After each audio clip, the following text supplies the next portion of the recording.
Welcome to Plato's Cave for our December 25th, 2014 broadcast. My name is Doris Motormouth and I am your Poseidon news anchor.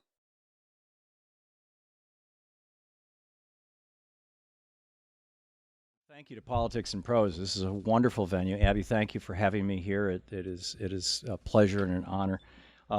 So let me just get right into this book. I opened the book with this. One other acknowledgement I'd like to make is Sam Sachs is back here. Sam helped tremendously with this book. Did a lot of the research, a lot of the editing, some of the writing in it, and filled in for me on the TV show tonight. Right now, we're on the air, and it's Sam's face. There you go. And Kurt and Andrew and Nate are with us, who are our line producer and a senior producer and producer for the TV show, and Sasha's here from RT. Oh, there's Sasha. So and Luis from Brazilian television. I forget the. Anyway, thank you all. I always, they say it's dangerous to start thanking people because you always forget somebody. But I start the book with a story that I remember from when I was about 7 or 8 years old. And it always stuck with me. It's, just one of those kind of things that just always sticks with you. And my dad used to subscribe to John Campbell's book, Amazing Science Fiction. It was this little monthly science fiction magazine that actually had some of the most brilliant. I mean, this was back in the 50s and the late 50s, probably. I was 7 years old. It was 1958. And the luminaries of science fiction, Poul Anderson and Robert Silverberg and Frank Herbert and Jack Vance, were writing for a penny a word for this magazine. And I wanted to find the story to put in the book, but I couldn't find a whole collection of, I wasn't sure which year it was, of like 3 years worth of amazing stories within my budget. So I just did it from memory. So here it is. Anyhow, in this story, this was, of course, before the 60s, before Jack Kennedy said we're going to send a man to the moon and bring him back. It was before there'd been any space exploration, and nobody had ever seen the backside of the moon. And so in the science fiction story, in the science fiction book, or short story, this group of astronauts have been blasted off from the Earth, and they're going around the backside of the moon, and they're going to see the backside of the moon and then come back and tell us all what it was, take pictures of it, the whole, whatever they can do. And nobody knows what's back there. I mean, could it be a crashed spaceship from an ancient civilization?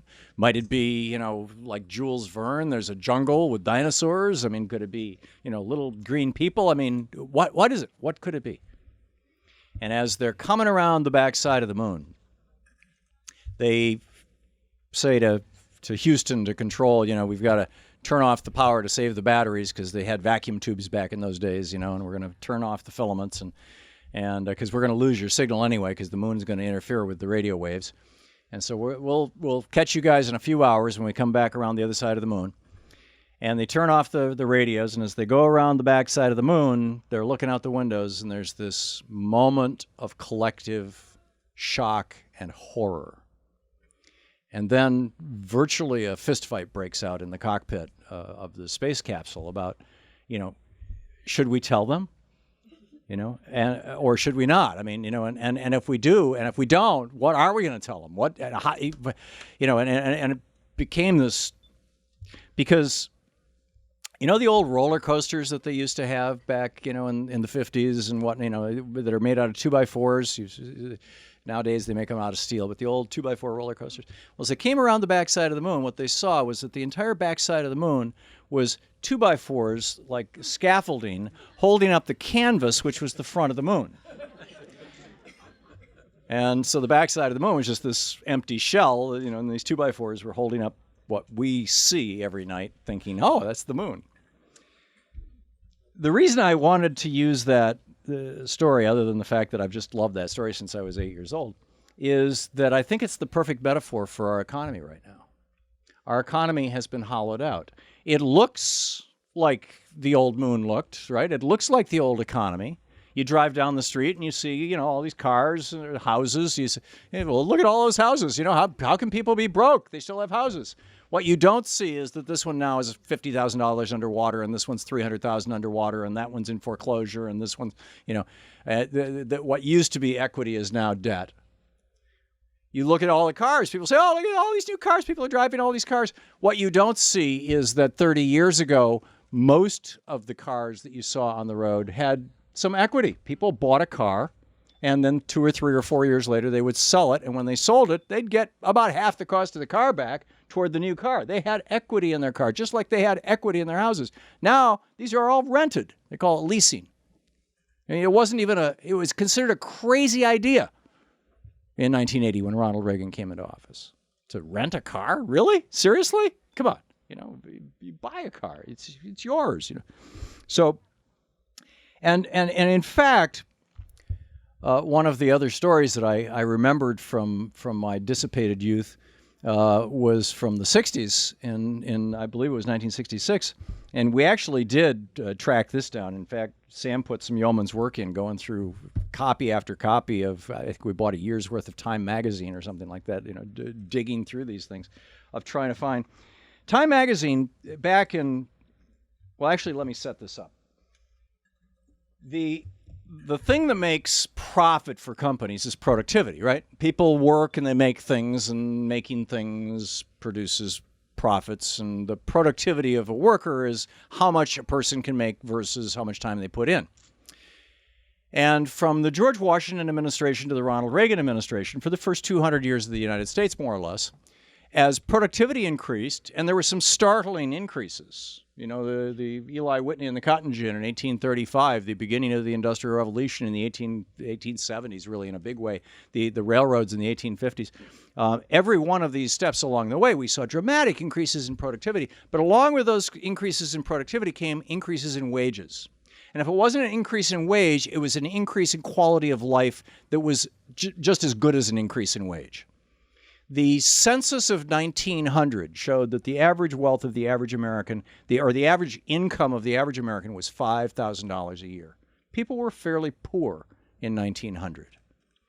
But by that time, we had reached the point where the average work week was 60 hours. There had been this big move in the late 1800s for a 60-hour work week. It became a move for the 50-hour work week in the early 20th century, and then the 40-hour work week around and after World War II.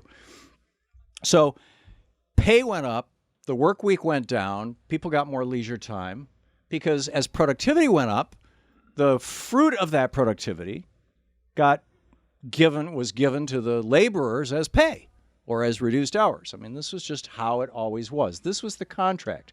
The American dream was really out of this. My father lived the American dream, the American dream that literally Alexis de Tocqueville in 1838 or 1836, when he came to the United States and wrote Democracy in America, wrote about, which you can find for sale still in this bookstore, I'm sure. And that every person, and the American dream back then, the American dream now, was not to become Jeff Bezos or whoever the Facebook guy is, hit the jackpot. That was not the American dream. The American dream was to live a good life, to have meaningful work, to have something left over for your retirement when you're finished, to be able to launch your children into the world, to be able to care for yourself and have health care when you need it, to be able to educate yourself and your children, to take a vacation every year. I mean, this was, and to have something when you die. My dad, when he was 17, World War II was just ending, although he didn't realize it, and so he volunteered to go fight in World War II. And about 3 or 4 weeks into basic training, they dropped the bombs in Japan, and that was the end of the war. So he spent the next 2 years in Japan as part of the occupation. He came back, and on the GI Bill, went to college. Here's a kid who had never gone to college. My mother's family's been in this country from the 1600s, but his father came to the United States in 1917 from Norway. I mean, he was a broke immigrant. A cabinet maker who was living up in upstate Michigan, making furniture out of wood. And my dad wanted to be a history professor. He wanted to get his PhD in history and teach history, and that was what he was going to do. And the government was paying him to do that. They were actually paying him to go to college. And that was the track that he was on until he met my mom, and they fell in love, and got married, and then 13 months later I came along, and at that point Dad dropped out of college and got a job, and this is where the American Dream story starts. Dad ended up getting a job in a tool and die shop, Lansing Tool and Die in Lansing, Michigan, a union shop, machinist union. And by the time he died in 2006, he had long ago paid off his house, in which he had raised me and my 3 younger brothers. He had a pension that paid for him, and not only him, but rolled over to my mom, who lived another 4 years after my father did. He had had health care his entire life, right up until the day he died, and that health care rolled over to my mom. This was all part of the union deal, right? He had Social Security in addition to that he was living on. I mean, life was good. My dad was a collector of books. My dad had 20,000 books in his basement. He was very proud of the fact that he had read. He claimed he'd read them all. I think he probably read half of them. My parents didn't watch TV. They would lay in bed and read for 2, 3, 4 hours every night. That was all they ever did. But that was the American dream. And somehow that got lost. Well, anyhow, back to my original point with Time magazine. So as productivity went up, wages always went up. And so Dad's American dream was much better than his father, which was better than my mother's grandfather, and on all the way back to the early days. And so the question that Time magazine was asking was, and this was in 1966, and it was a serious question. And it was just based on math. I mean, this was just simple math. This was not a great sociological question. Was, if productivity continues to increase, and we've got these computers now with, put a pile of cards that are coded in Fortran in them, and out the other end comes an equation, and we've got robots starting to help make cars and things. If productivity continues to increase at the rate it simply has been increasing for the last 40 years, what will life be like 40 years from now? What will the year 2000 be for the average working American? What's it going to be if productivity follows wages? And here's what they came up with. I quote, "By 2000, the machines will be producing so much that everyone in the U.S. will, in effect, be independently wealthy. With government benefits, even non-working families will have, by one estimate, an annual income of $30,000 to $40,000. How to use leisure meaningfully will become the nation's major problem." By the way, $30,000 to $40,000 in 1966 dollars is $199,000 to $260,000 in today's dollars. Now, the fact of the matter is that if productivity has continued to increase since 1966 on a fairly linear scale. Wages flattened out starting in 1978, really started flattening out in 1980. Had wages kept up with productivity, those numbers would actually be accurate. The minimum wage right now would be over $22 an hour. That's the minimum wage. That's like teenagers starting at McDonald's, if that had simply happened. So what happened in that gap that began in the 80s, that had never before happened in the history of the United States? What happened with that gap? Why is it that for 32 years wages have been flat, but productivity and profits have continued to increase? Why is it that corporations in America right now are more profitable than ever before in the history of the world, all the way back to the Roman Empire? Why is it that the wealthy in America are wealthier now than any time in the history of the world, all the way back to the Roman Empire? Why is it that the middle class in America is now so hollowed out that simple American dream that my dad had, which was not, wildly Facebook ambitious, it wasn't Silicon Valley, let's get rich. It was just, let's have that's beyond the reach of most people even getting out of college today. And we've got a lost generation. Kids in their 20s and 30s who are just being devastated by this economy. What happened? Why did it happen?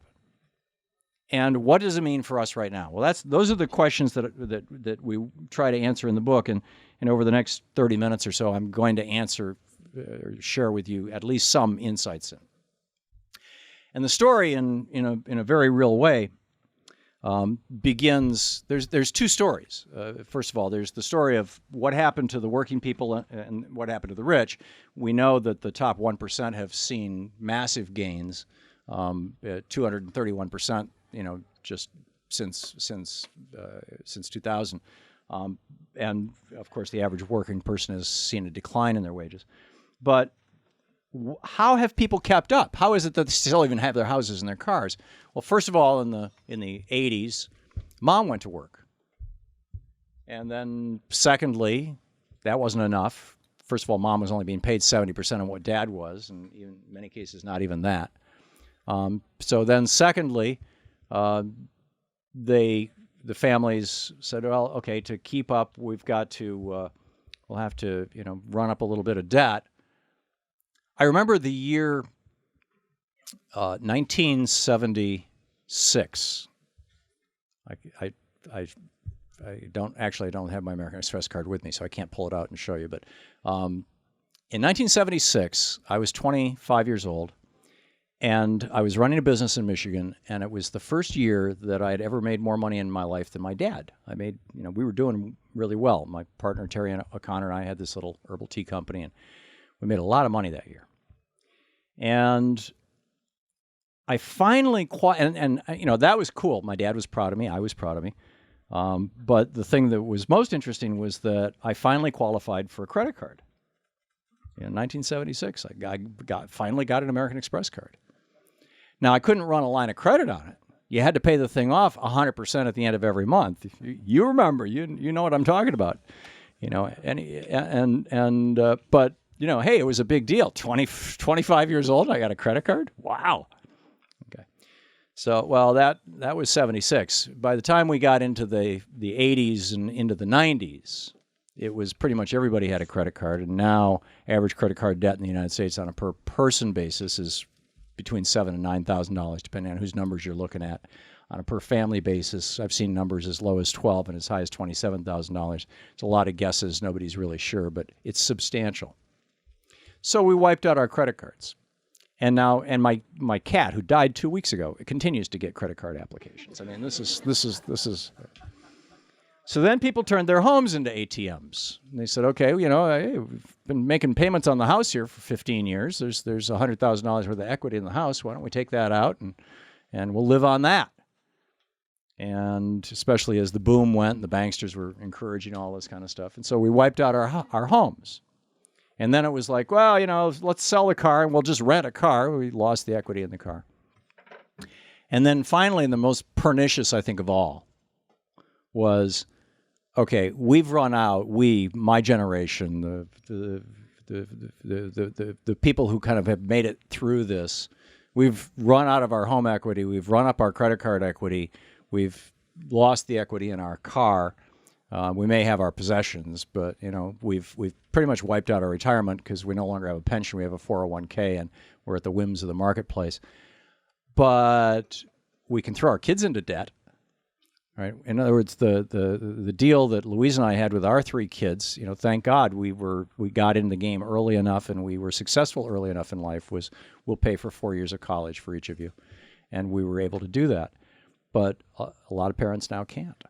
And so what's happened is, for the first time, again, in the history of the world, think about that for a minute. The first time in the history of the world, there's $1 trillion in student loan debt out there. $1 trillion. This is a generation that is more indebted than my father's generation, when they came back from World War II, had in assets. What they were hoping for. I mean, only the reverse. So this is like, kind of the death of the American dream. So what brought this about? In 1951, there's a fellow by the name of Russell Kirk who wrote a book called The Conservative Mind. And Russell Kirk represented, the Conservative Mind is still in print. In fact, I'm sure they sell it here in the bookstore. And it's a good read. Russell Kirk, this is the book that created the modern conservative movement. Is that Roger? Hey, Roger Hickey, great to see you. Ourfuture.org, another great organization. Russell Kirk started the modern conservative movement in many ways, and he animated, this is the book that I can't tell you how many times back in the years when I used to sit and watch Firing Line with my dad on the weekends, where William F. Buckley would refer to Russell Kirk. And Barry Goldwater would talk about Russell Kirk, and my dad would talk about Russell. And I read Russell Kirk. And in fact, I still remember quite vividly the first chapter of Russell Kirk's book, The Conservative Mind, is devoted to Sir Edmund Burke. Sir Edmund Burke was the British philosopher and who Thomas Paine spent 2 weeks with on his way to the French Revolution and got so frankly pissed off at that he wrote an entire book as a rebuttal to Burke. His book was called The Rights of Man, and which is also available in the store and is a good read. But anyhow, Kirk is, in my mind, most famous for his comment about, basically he was a conservative's conservative. In other words, society should move forward, but it should move forward slowly and gradually in measured steps that are recalibrated continuously. None of this rapid change stuff, right? That's basically the conservative philosophy in a nutshell. The non-toxic conservative philosophy. Literally my dad's conservative philosophy. My dad, who died a conservative in 2006. That was that philosophy. But Russell Kirk pushed it a little bit. I mean, given the times, he thought that people who did not own property and were not the upper class should not even be allowed to vote. In fact, one of his quotes was, "It does me no harm if a man is allowed to engage in a profession as servile as that of hairdresser or tallow maker, candle maker, but it does society considerable violence if such a man is allowed to participate in governance." So that is what Russell Kirk opens his book with, is a chapter on Sir Edmund Burke. And in The Conservative Mind, keep in mind this was 1951, maybe 52. In The Conservative Mind, Kirk predicts that if the American middle class continues to grow at the rate it had been since the end of World War II, or really even since the mid-30s, if the American middle class gets wealthy enough, that it's going to cause enormous social instability. And from a conservative's point of view, that's not a good thing. Social change over time, fine. Social instability, bad. And by the way, this debate's been going on for a long time. Read the letters between Thomas Jefferson and John Adams. And John Adams was a conservative's conservative, moved step by step right down to the Alien Sedition Acts of 1798, just trying to shut down any kind of, don't talk back to me was basically his motto. He put 18 editors and newspaper editors in jail and shut down their newspapers. One of them, Benjamin Franklin Bach, the grandson of Benjamin Franklin, got put in prison by President John Adams for saying that Adams was old, toothless, querulous, and balding. That was his crime. For that, he went to prison. Jefferson left town the day that law was signed. He was so upset about it.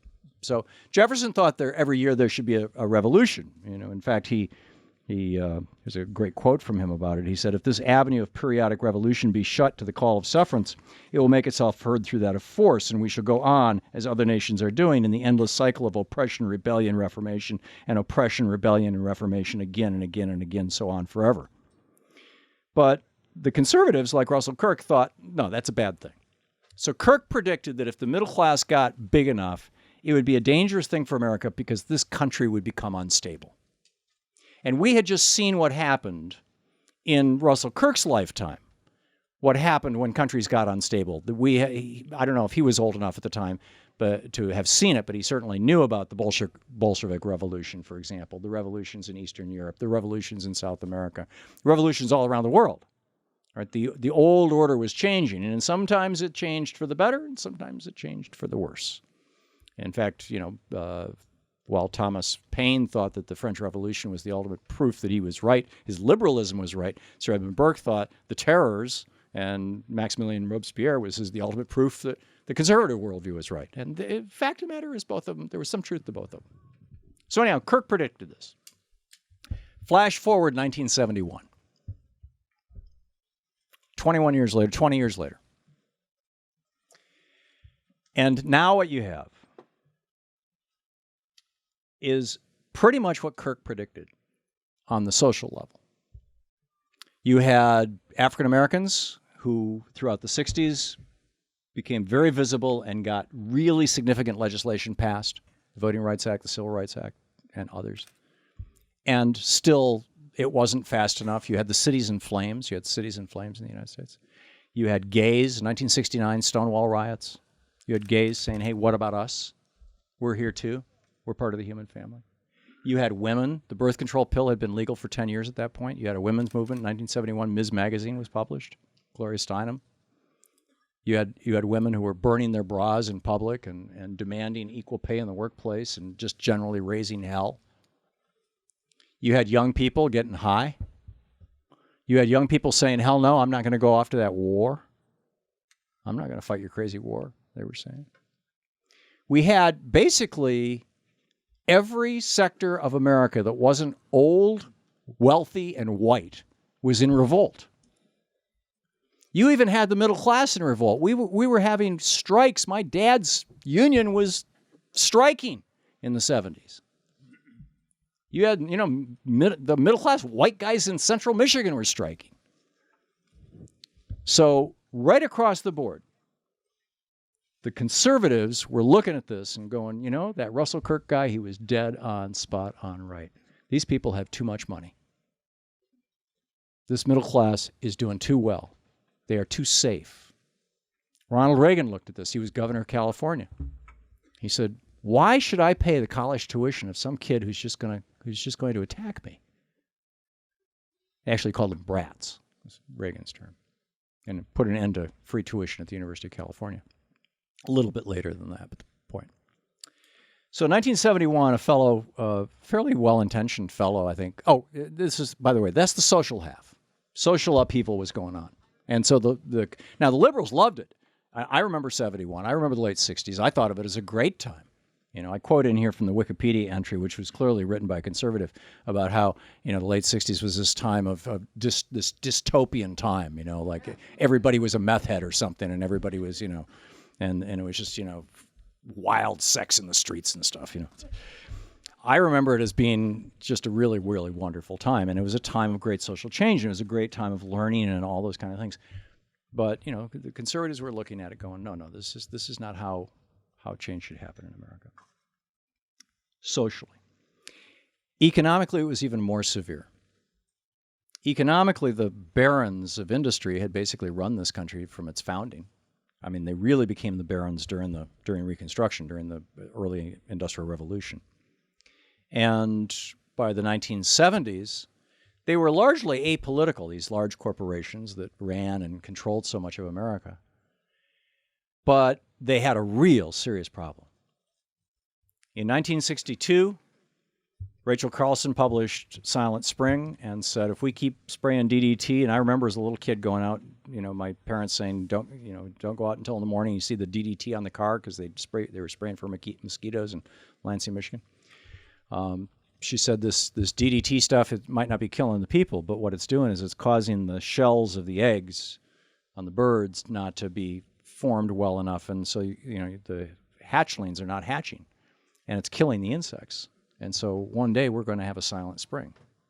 We're going to wake up one spring and the trees will blossom, but you're not going to hear the birds and you're not going to hear the bees. And that started an environmental movement that had Monsanto and Dow Chemical and a dozen other companies just running for the hills. And then 3 years later, in 1965, Ralph Nader published Unsafe at Any Speed.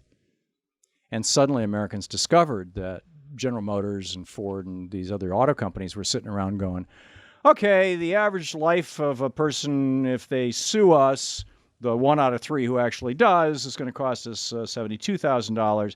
But if we don't put this $3 bolt in, which will prevent, 7,000 deaths, we'll make a profit equal to 9,000 people dying. And so let's not put the bolt in because it's more profit, the whole cost-benefit equation.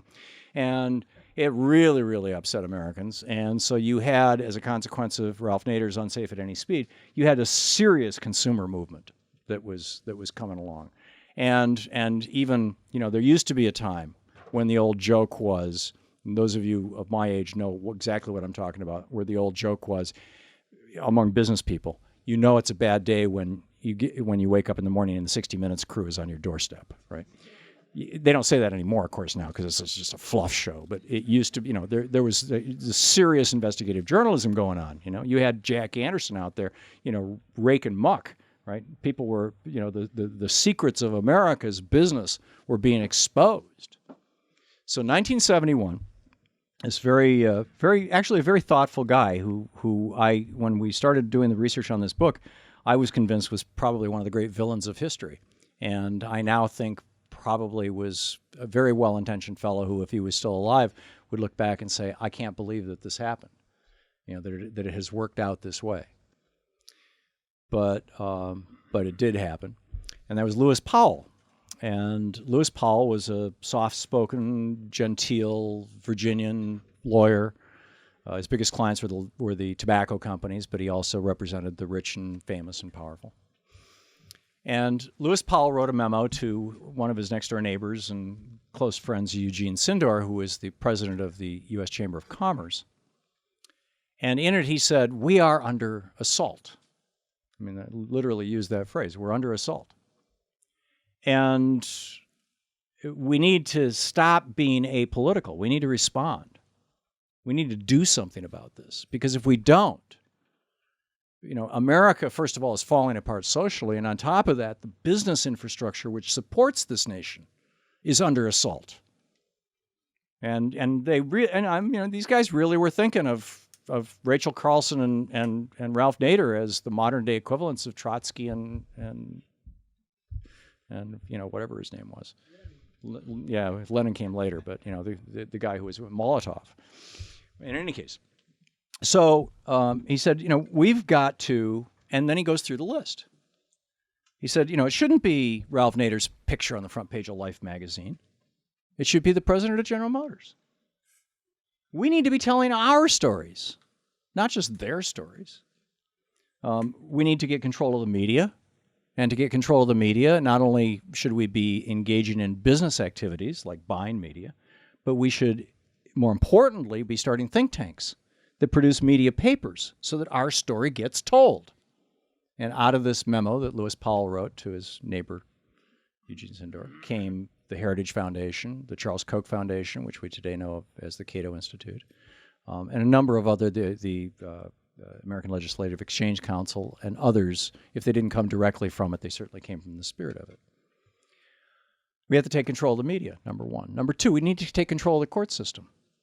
Out of this came the creation of the Federalist Society. Let's put a conservative in every law school. Let's put a conservative in every law classroom. Let's make sure that the textbooks reflect a conservative worldview. We have to get control of our schools. Let's start funding the seats in our schools. Let's start funding the teachers. When Ronald Reagan came into office in 1980, you could go to school in this country without student debt. Student debt, I didn't complete college, but when I went to college in 1969 and 1970, I worked my way through college, through what little of it I did, through Lansing Community College and Michigan State University, working as a waiter at Bob's Big Boy and dishwasher. And for one day I was a waiter. The one day that all the girls went on strike, and boy, have I over-tipped ever since then. But anyhow, and changing tires at the Exxon station and working as a minimum wage weekend DJ at the local country western station, WITL, AM and FM, Lansing, Michigan. And you could do that. You could pay your way through college doing that back then, because 80% of the cost of tuition was paid for by state, federal, local governments or the schools themselves. 80%. Actually, it's a little more than 80%. Today, it's reversed. Less than 80% is paid for, now more than 80%, is paid for by the individual students. And about 20% is paid for by everybody else. And so everybody talks about this inflation that we've seen in tuitions. We haven't really seen an inflation in tuitions. What we've seen is a fundamental realignment of who pays for what. It used to be that the middle class was viewed as the infrastructure, the intellectual infrastructure of the United States. Our students were our intellectual infrastructure. So we invested in that. There was a social consensus about this. I mean, I went back to Abraham Lincoln. He created the land-grant colleges. He created over 50 colleges where he took a large enough chunk of land that a college could actually work that land, whether it be a farm or a forest or whatever, and make enough money that all the students could go to school for free.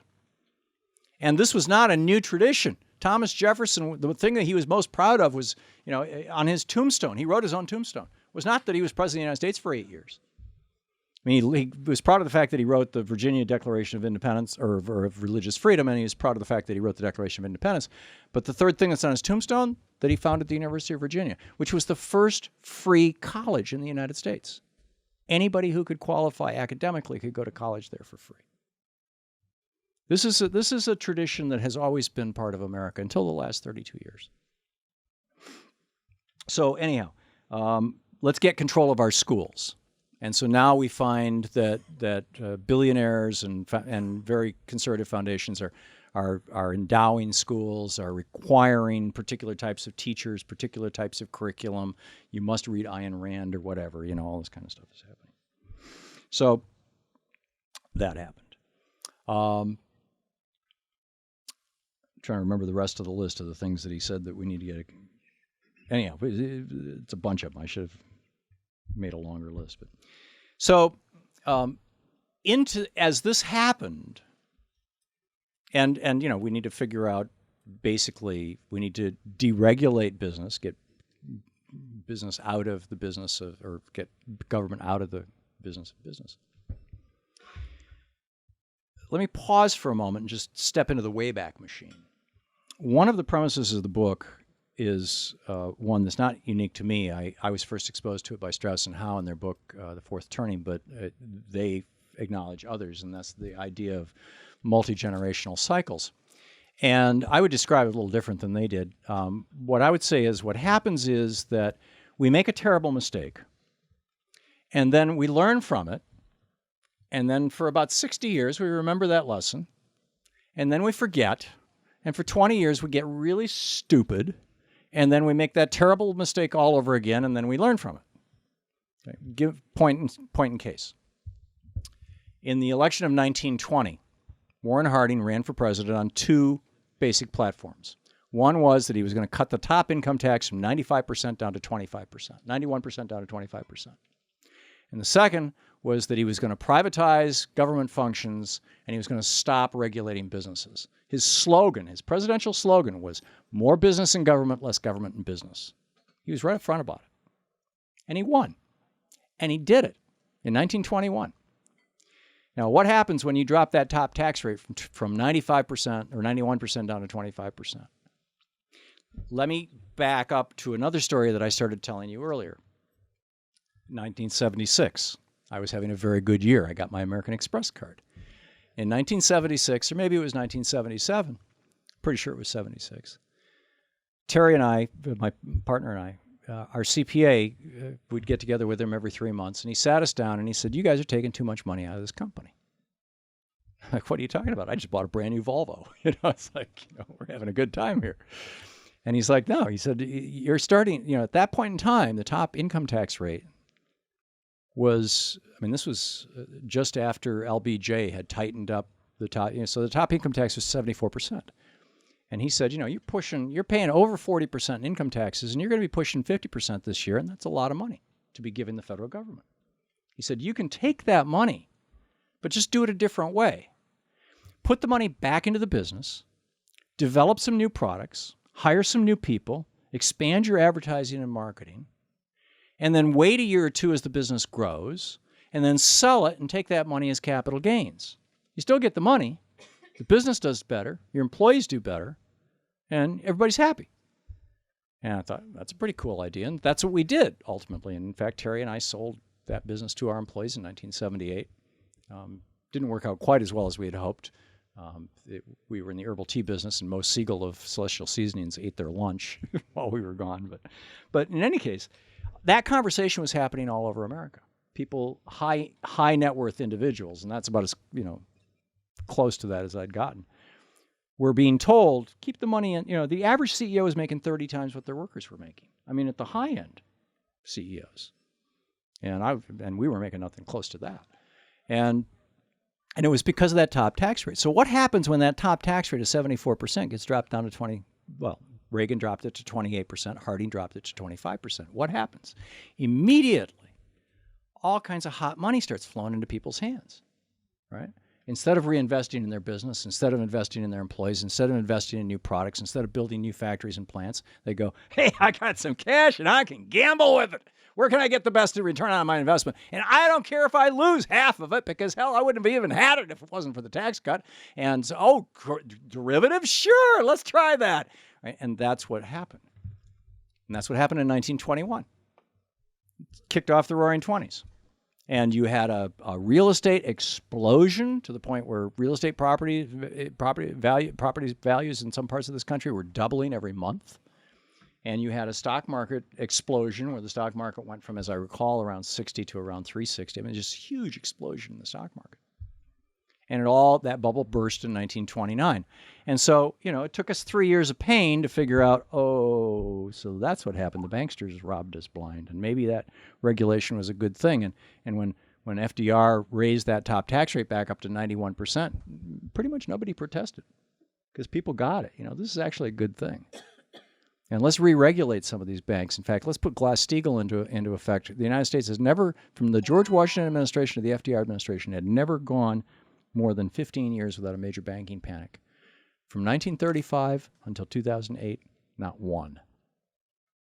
So, flash forward to now you've got the conservatives have created this infrastructure, this belief system that deregulation is a good thing, that government is a bad thing, as a defensive mode, as an attempt. I would say this is like, the collision of good intentions on both sides, really. Between conservatives and liberals, not genuine villains here. But what stepped into this gap were the predators. The predators were able to go to say, we can use this, just like they did in the 20s. And so you had Phil Graham.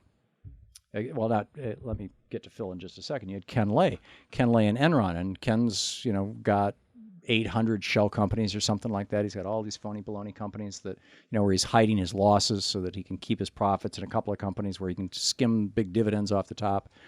And Ken wanted to be able to speculate in energy derivatives, which was illegal at that time. It was regulated by the federal government. You could do commodity trades, but only in real commodities. And you had to be real counterparties and stuff. It was to protect so that farmers and bakers basically could work things out, so that oil companies and airlines could have some price stability. That's why we had a commodities market. Ken Lay wanted with Enron. He wanted to play in this market, so he started lobbying Wendy Graham, Phil's wife, who was the head of the Federal Commodity Futures Commodity Futures Regulation Agency. I'm forgetting the name of it. And she deregulated energy and said, fine, have fun, Enron.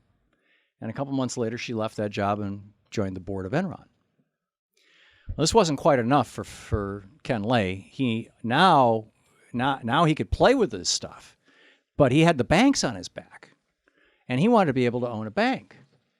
And he wanted, and not just a bank. At that point in time, in 1997, there was a law that said that a gambling bank like Merrill Lynch, a commercial investment bank, could not issue checkbooks, and a checkbook bank, like your basic Wells Fargo, could not gamble with your money. You had to choose. You had to either be a commercial bank or a gambling or an investment bank, but you couldn't have both. But Ken Lay wanted to be able to move his money around and hide it wherever he wanted, and then gamble with it at the same time. And so Phil Graham introduces in 1999 and 2000 two pieces of legislation, Graham-Leach-Bliley, which ends Glass-Steagall, which says, basically anybody, even Ken Lay, can buy a bank, and banks can gamble with their investors' money. And the Commodity Futures Modernization Act, which said that you can bet on things through unregulated markets. It doesn't have to go through the Chicago Board of Trade, where we make sure that there's actually pork bellies that are being traded, and there's actually people who are going to take possession of them because they run restaurants where they sell bacon, that kind of thing. You can just make things up and trade them. And so what happened after these two pieces of legislation, first of all, Ken Lay was in heaven, and we can speculate about where he is now, but it used to be that let's say you were bakers and I'm a farmer, a wheat farmer, and I'd make a bet. When am I going to sell you the wheat? Like that. We'd work this out. But there had to be an actual time and an actual deal. And I'm going to wrap this up in about 5 minutes. I know it's getting kind of warm in here. And we could buy insurance on that bet, but that was pretty much it. And companies like AIG specialized in selling insurance on those bets. But once the commodities were deregulated, you could bet on anything, as long as there was some underlying product that had value from which that bet derived some semblance of value, thus the word derivative. So you could bet on our wheat deal, say we had $1 million wheat deal, we could put a $10 million insurance policy on it, and then we could put a $100 million bet on that, whether that's going to go bad. In fact, on each side we could bet. And then we could bet $1 billion on the $100 million, and we could bet $10 billion on the, and you just keep going, making bets on bets on bets. And the easiest thing to do this with was mortgages, because you can't see them. With pork bellies, there they are physically. Oh, there's grain in that silo, But with mortgages, nobody knows. It's all magic money in the banksters' balance sheets. Nobody knows. So what happened was that, and here's some numbers, and this is why I'm telling you that the crash of 2008, we're still in the middle of. And until we fix some of these structural things that I've been talking about tonight, we're just on the edge of tipping over again. And I know that the Obama administration right now, or I believe that the Obama administration is doing the exact same thing that the Bush administration did, which is not, evil politics or anything. It's just totally predictable, which is try not to have this happen while we're in office, right? Try to hold it off until November of 2016, just like Bush tried to hold it off until November of 2008. Bush was not successful. Obama's got a double whammy, though. He's got an entire political party trying to bring this about as soon as they can. And Bush didn't. The Democrats were not trying to crash the economy. So anyhow, some numbers. The GDP of the United States is $15 trillion.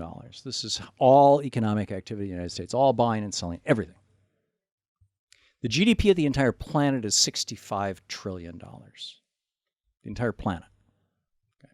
Before Ken Lay came along, there were basically no derivatives. I mean, you had a couple $1 billion in the derivatives market, but it was no big deal. And a lot of it was a regulated market. It was a fairly transparent market.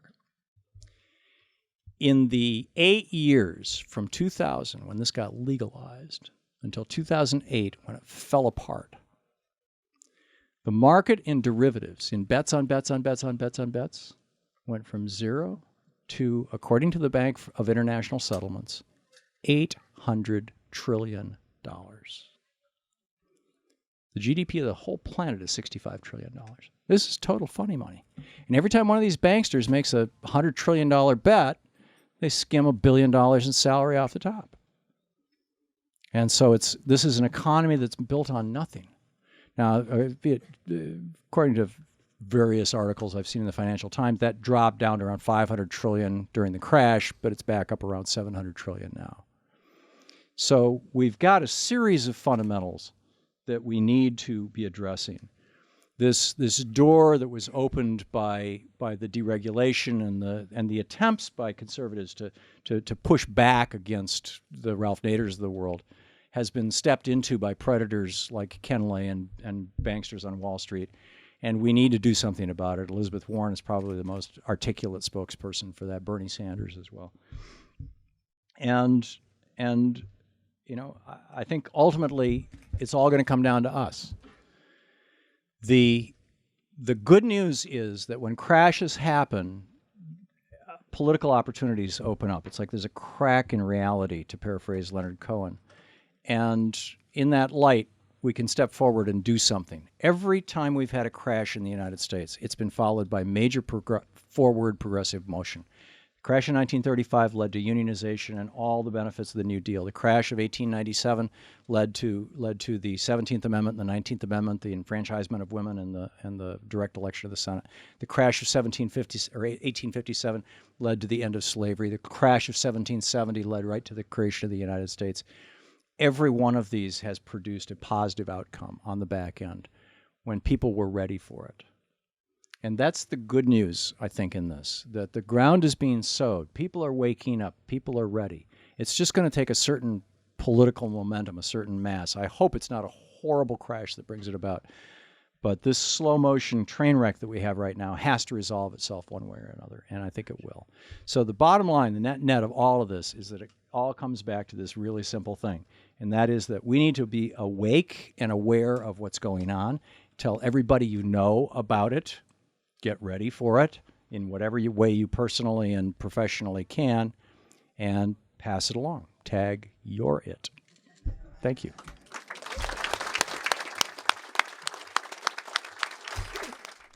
Thank you. Hi. And I think that's great, and I agree with you. What do you do about people like your father, who now belong to the Tea Party? They're conservative, they're white, they're older, they had good jobs, union jobs.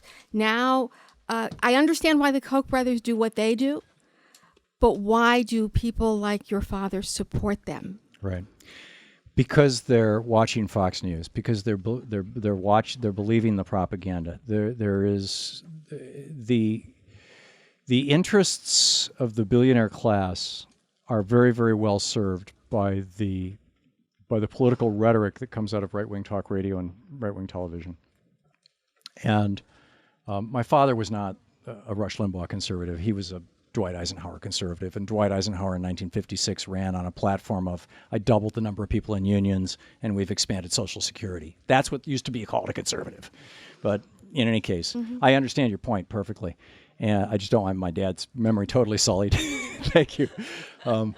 But I think that what we have to do is, and I try to model this, 3 hours a day on radio and an hour every night on television, 5 days a week, by debating conservatives, is we all have, that crazy guy, nephew or brother-in-law or uncle or whatever who comes to Thanksgiving dinner or Christmas dinner or Hanukkah or whatever it may be. We need to learn how to have these conversations and help wake them up and have them ask some really simple questions like, how does it really benefit me that Rush Limbaugh makes $400 million a year or makes $400 million and pays less in taxes? Or how does it benefit me that Mitt Romney can pay a carried interest tax rate instead of a normal one, and so he pays maximum 14%? Stuff like that. Okay, thank you. Thank you. Someone on that side? Oh. Question? Yes, sir. Yes. Is this on? Yes. If someone like Bernie Sanders or Elizabeth Warren don't win the Democratic nomination, then should we be working towards a third party? No.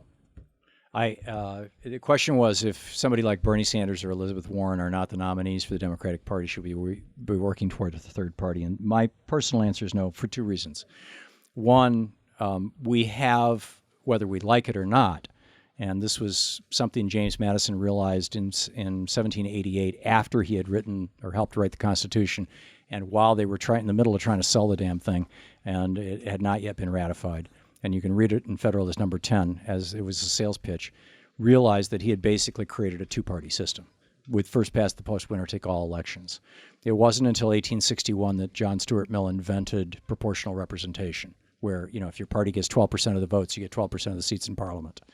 So with first past the post, winner take all elections, the kinds that we have here in the United States, you are inevitably going to have a two-party system, and third-party persons are always, or historically have always, or almost always, hurt the person closest to them. And you can take that all the way back to Teddy Roosevelt's election. You can take it back to the Whigs. So A, I wouldn't do that. B, what I would do and what I think needs to be done, and I think it's so great that Bernie has said, if nobody's talking to talk about these serious issues of the middle class, then I'll run for president. And I think you need to take him seriously on that. And he's an independent. He's not even a Democrat.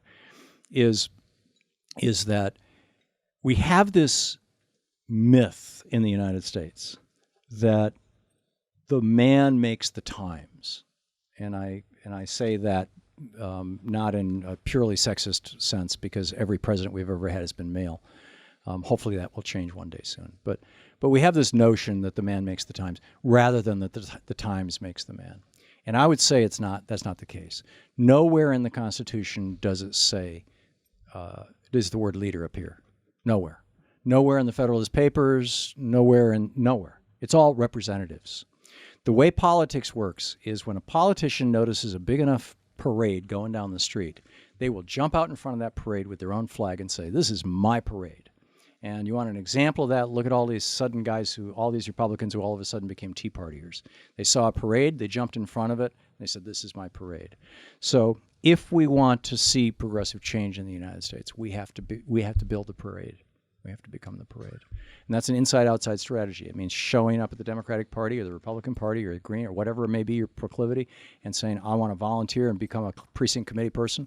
And it means working the outside strategy, joining Move to Amend or Progressive Democrats of America or Drinking Liberally or whatever your thing may be. You know, there's lots and lots of groups out there.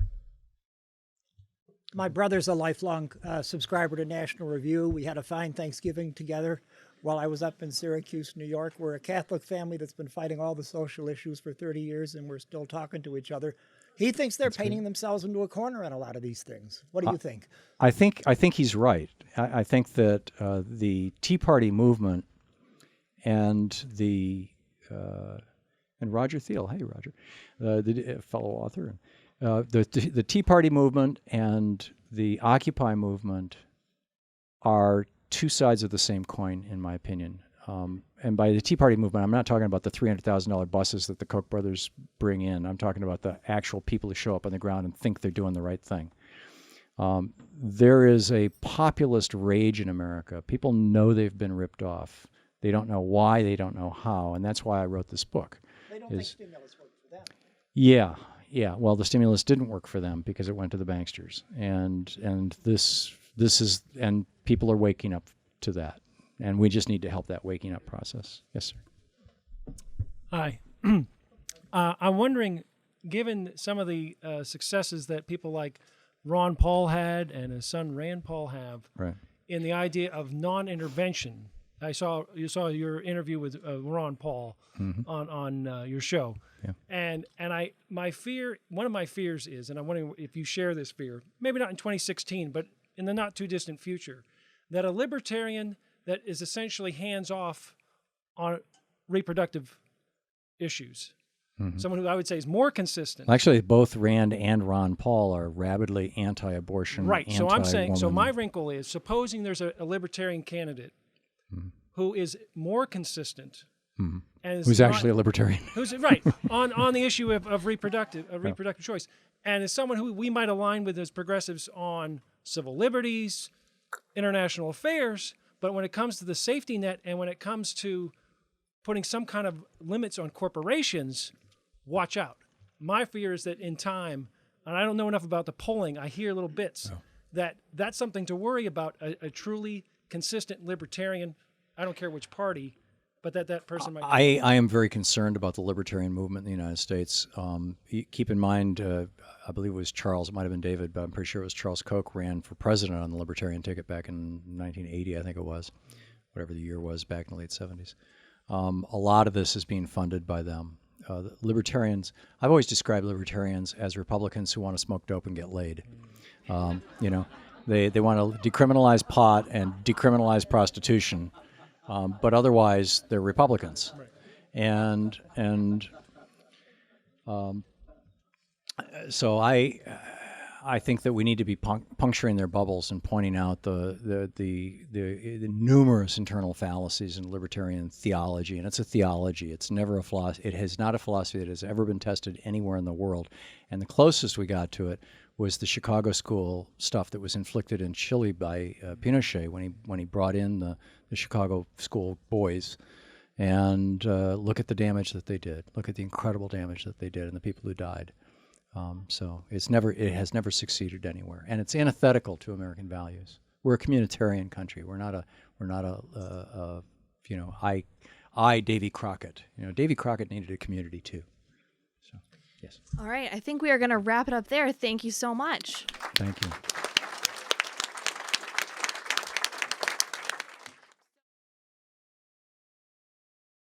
Thank you for listening to Plato's Cave. See you tomorrow.